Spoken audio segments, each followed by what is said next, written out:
Salve a tutti ragazzi e bentornati su Quei due sul server con un video che parla di delusioni. Quindi partiamo con la musica triste. facce tristi. Luci. Un capretto morto qui a terra. Si parla di delusioni. Prima di partire sediamo gli animi. Con delusioni non intendiamo dire che i giochi di cui parleremo sono delle merde. La delusione è sempre rapportata alle nostre aspettative. A volte le aspettative di un videogiocatore sono effettivamente smisurate e non è neanche colpa totalmente del videogiocatore, visto che con trailer, teaser e indiscrezioni varie, rumors, si cerca di pompare le aspettative oltre la soglia della normalità, no? Quindi, mentre ascoltate le nostre tristi parole, cominciate a scriverci quali sono state le vostre delusioni in ambito videoludico, così magari amplieremo questo video con le vostre o quelle che ci siamo dimenticati noi, perché certe cose tendiamo proprio a dimenticarle. O tendiamo a non giocarle, tipo i simulatori, giochi di auto, giochi sportivi, cioè se il FIFA 17, 18, 19 è una merda, io non lo so, perché per me sono tutti una merda, visto che non mi piacciono, però magari voi siete appassionati della serie e il 18, il 19, il FIFA 20 vi ha profondamente deluso, quindi fatecelo sapere, spiegateci se vi va, anche perché. Ma partiamo con un gioco che ci ha deluso, probabilmente ha deluso pure te che ci stai seguendo, ma non te lo ricordi. Postal 3. E questo va spiegato, no? Postal 2 mi ha profondamente segnato, perché il giovane piccolo bastardo che c'era in me, cinico e stronzo, si divertiva a seviziare vecchietti in giro per la mappa in tutta tranquillità. In Postal 2, pisciandoci pure sopra. Quindi immaginate questo giovane Redez che va a provare finalmente Postal 3. Era l'inizio di Quei due sul server, era uno dei primi giochi che abbiamo provato sotto la bandiera di Quei due sul server e Redez già ci stava facendo dei grandi sogni là sopra. No, adesso ci porto migliaia di gameplay su...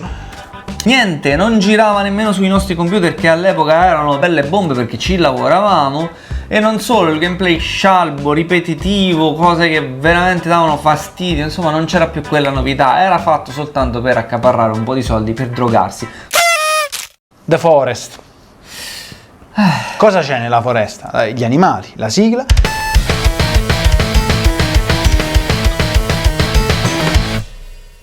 E la delusione, perché rispetto ai trailer teaser dell'inizio, questo gioco era all'altezza. Quindi ho detto, la Madonna, fermo, un gioco indipendente che per una volta rispetta le premesse, no? Cioè, poi sono riusciti a depotenziarlo graficamente, sono riusciti a aggiungere tanti contenuti, un contenuto più buggato dell'altro, i procioni che si compenetrano con la spiaggia si compenetra con te, ti risputa in cielo per poi accoglierti sul suolo che ti uccide, perché il suolo ti uccide. Capisco che è un gioco dove stanno cercando di migliorare piccole cose per volta, ma porca miseria è veramente lento. Ogni 15 giorni esce un aggiornamento, però alcuni li fanno uscire giusto perché li devono fare uscire. E soprattutto li fanno uscire aggiungendo roba e non correggendo roba. Il problema di The Forest è che non funziona bene, non che sia povero di contenuti. I contenuti dovrebbero essere aggiunti una volta corretti i problemi. Poi se sbagliano aggiornamento ti sminchiano pure i file salvati, allora lì proprio butti giù tutto il calendario. Ma andatevi a ribeccare il video dove ne parlavamo la prima volta. Eravamo eccitati, eravamo contenti e felici di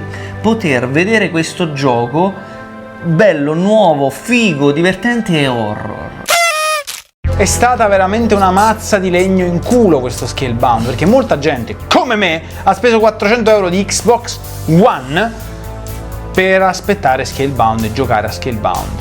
La realtà è che così non è stato, ma sapere che bello sarebbe stato viaggiare su questi draghi bellissimi, giganti, poterli addomesticare oppure poterli far crescere, poter lottare con loro e stare in multiplayer tutti insieme a volare sui draghi. Poter combattere con un sistema di combattimento molto simile a quello di un Devil May Cry, così veloce e responsivo, nonostante la natura GDR del titolo, sarebbe stato un sogno, talmente tanto sogno che alla fine non se n'è fatto niente. Ha suonato la sveglia e Microsoft ha detto: oh, bella sta console, l'hai comprata da me? Sì, e te la tieni.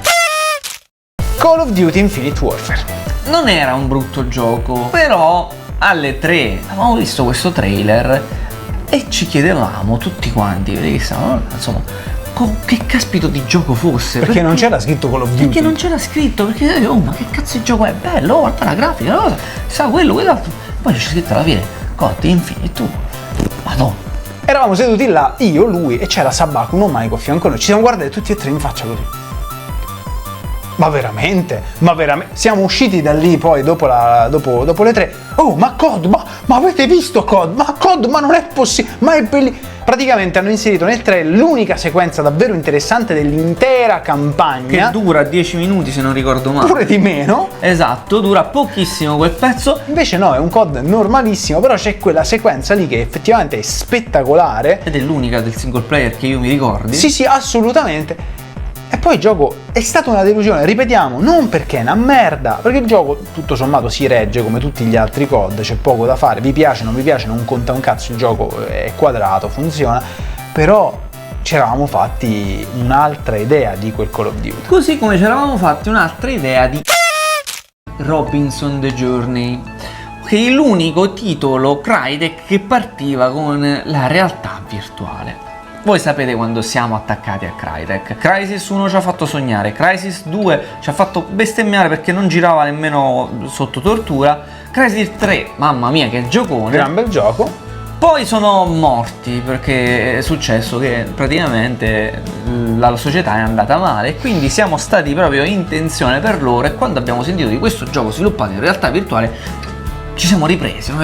Ci siamo ripresi anche perché l'ultimo gioco grosso di Crytek era Rise Son of Rome per Microsoft e Xbox One, che per carità a me è anche piaciuto, però voglio dire, è un giochino semplicissimo. Abbiamo visto il teaser con questo dinosauro realizzato da Dio in realtà virtuale. Noi siamo appassionati di dinosauri da quando eravamo ragazzini, noi Jurassic Park ci ha mandato in pappa il cervello. Questo Robinson The Journey, l'avventura si respirava proprio a pieni polmoni. In realtà il gioco non è una merda, perché non è una merda, ma è molto statico, è molto bambinesco nelle meccaniche. Questi dinosauri sono rincoglioniti, non fanno nemmeno paura, sono questi velociraptor che a confronto il mio cane è Sherlock Holmes. C'è l'intelligenza artificiale di Laika, di quel dinosauro di merda che ti accompagna, che è peggio di Trico. Quindi è proprio deficiente. No, non funziona bene.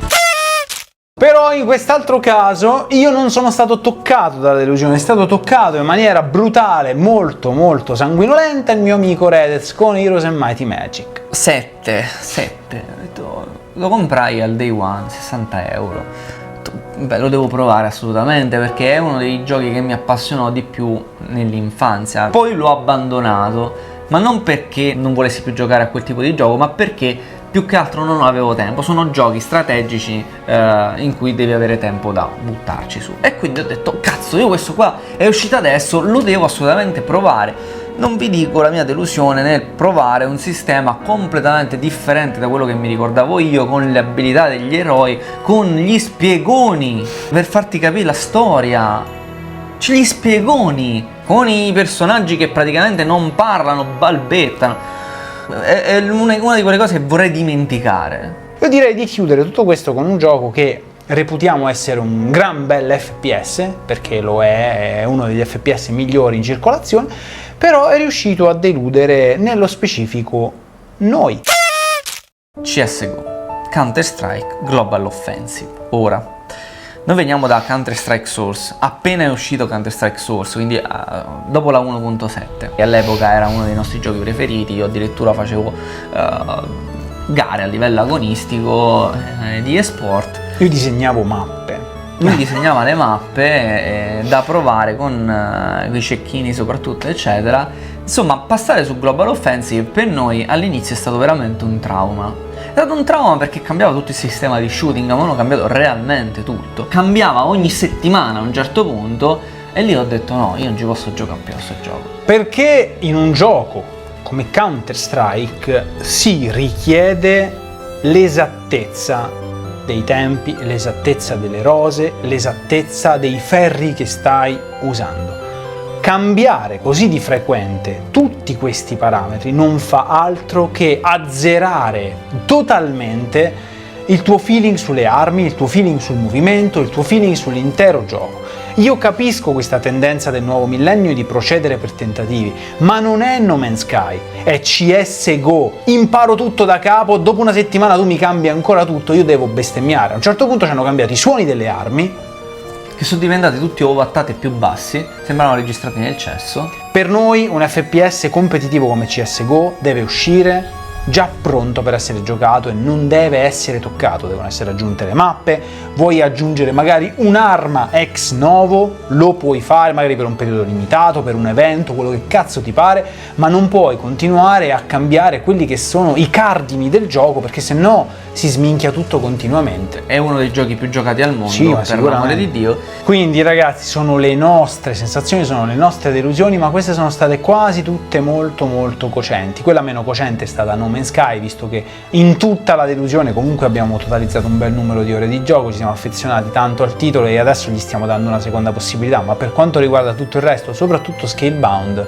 ho i miei dubbi che rivaluterò il titolo. Cristo. Fateci sapere se vi è piaciuto questo video, se volete un sequel, magari leggendo i commenti, quindi magari qualche gioco che ci è sfuggito, e noi ci vediamo al prossimo video.